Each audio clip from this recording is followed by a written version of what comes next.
Hi, I'm Nagaraj.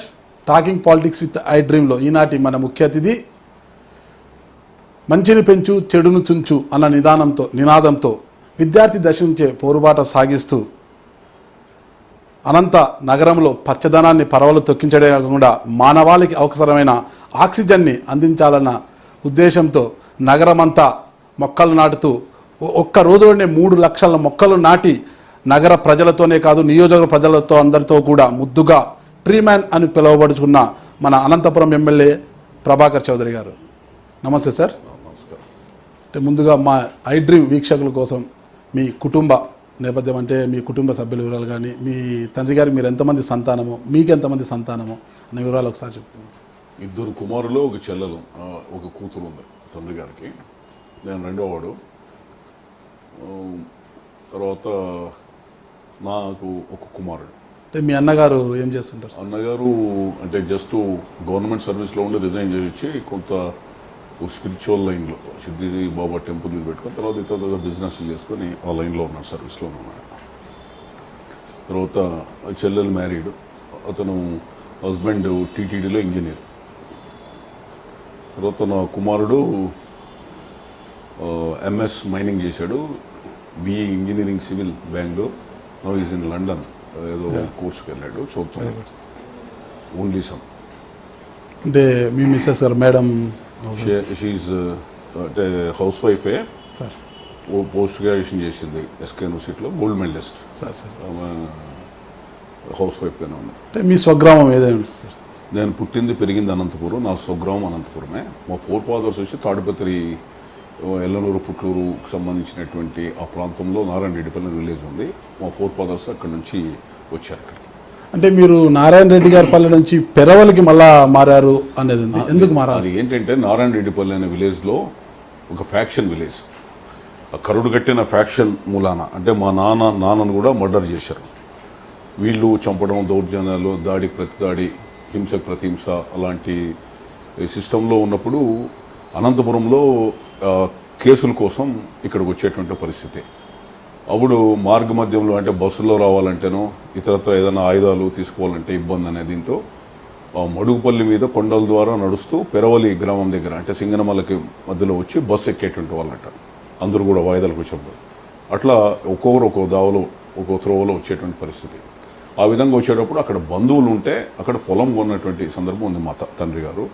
అక్కడ అంటే just ఎటు వస్తుంటాం కదని ఆ రకంగా అక్కడ మార్గం ఏర్పాటు చేసుకున్నాం. 25 కిలోమీటర్ల దూరం అనంతపురానికి పెరవలి గ్రామం.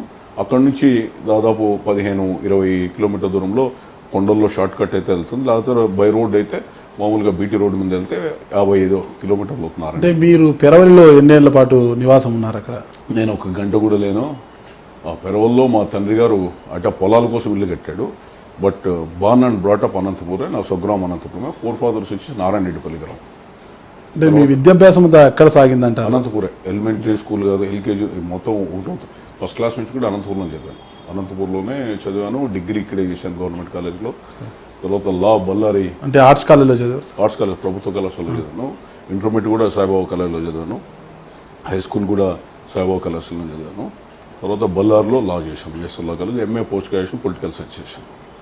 అంటే మీరు ఎప్పుడు కూడా ఒక నినాదం చెప్తుంటారు అనమాట, మంచిని పెంచు చెడును తుంచు అని. అంటే ఈ నినాదం ఎక్కడ నేర్చుకున్నారు? ఎవరి ద్వారా మీకు?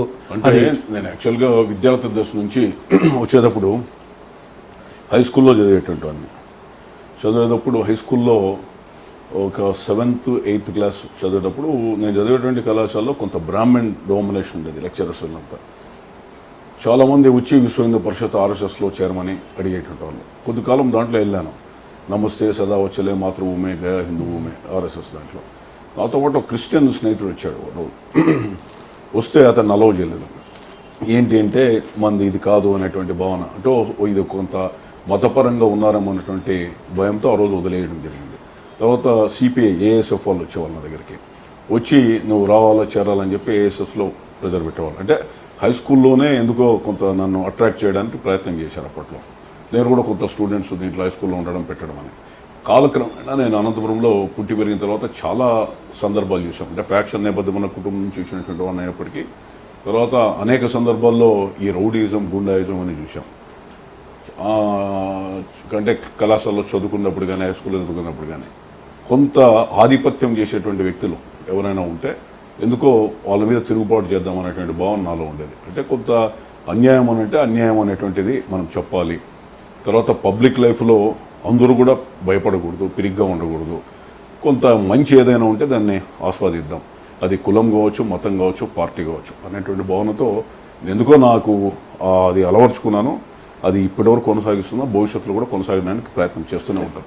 రాజకీయ గురువు ఎవరంటారు? అసలు రాజకీయాల్లోకి రావాలనే ప్రోత్సాహం ఎలా వచ్చింది మీకు? ఎవరి నుంచి మీరు నేర్చుకుంటే? అంటే నేను చిన్నప్పుడే మా మామ ఒక ఆయన బీటీఎల్ఎన్ చౌదరి గారు అని గవర్నమెంట్ చీఫ్, కంబైన్డ్ ఫ్యామిలీ అప్పట్లో. ఆయన కొంత పొలిటికల్గా వచ్చి అనంతపురం ఎమ్మెల్యే చీఫ్ అయ్యాడు. ఆయన కాంగ్రెస్ బేసిక్గా.